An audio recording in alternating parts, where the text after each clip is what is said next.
पिताजी ने जब कॉलेज में जाने के लिए कहा तो कहती बेटा गर्ल्स कॉलेज में एडमिशन लियो, ये फीस ले जा, ये मार्कशीट ले जा, जाके गर्ल्स कॉलेज में एडमिशन लियो। पिताजी तो खुश थे पर मां बहुत नाराज हुई, इतनी नाराज हुई कि 4 दिन तक तो पिताजी से बात नहीं करी। देख लो तुम, बिगाड़ लो इसको, तुम्हारे जूते घिसेंगे, शादी भी नहीं करेगा कोई, बनियों के बच्चों का काम है राजनीति करना। पिताजी ने जब कॉलेज में जाने के लिए कहा तो कहती बेटा गर्ल्स कॉलेज में एडमिशन लियो, ये फीस ले जा, ये मार्कशीट ले जा, जाके गर्ल्स कॉलेज में एडमिशन लियो। फिर जैसे ही राजनीतिक फील्ड में आई, कॉलेज का इलेक्शन लड़ा, डूसू का इलेक्शन लड़ा, मैं पहली वैश्य समाज की बेटी थी जो दिल्ली विश्वविद्यालय छात्र संघ डूसू की प्रेसिडेंट बनी। पिताजी तो खुश थे पर मां बहुत नाराज हुई, इतनी नाराज हुई कि 4 दिन तक तो पिताजी से बात नहीं करी। कह रहे देख लो तुम, बिगाड़ लो इसको, तुम्हारे जूते घिसेंगे, शादी भी नहीं करेगा कोई, बनियों के बच्चों का काम है राजनीति करना।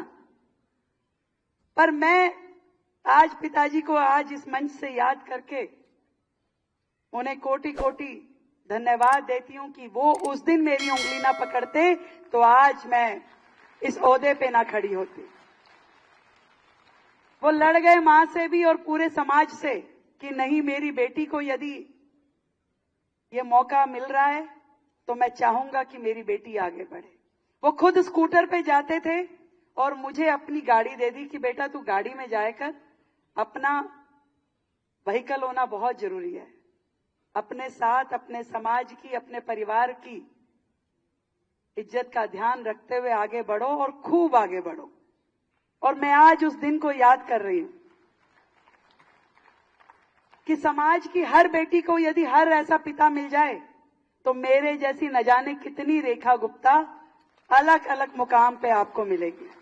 आपकी हर बेटी रेखा गुप्ता बनने के काबिल है, उस मुकाम पे जाने के लिए काबिल है। केवल उसको ऐसी मां चाहिए, ऐसे पिता चाहिए जो मेरे सामने बैठे। और समाज को आगे बढ़ाने के लिए अभी असीम भाई कह रहे थे बेटी बचाओ, बेटी पढ़ाओ, बेटी बढ़ाओ। और समाज में यदि आपने इस बात को गांठ बांध लिया कि हमारी बेटी भी आगे बढ़ सकती है तो निश्चित रूप में पूरे देश में जहां भी सम्मान योग्य पद हैं वहां समाज की बेटियां आगे नजर आएंगी।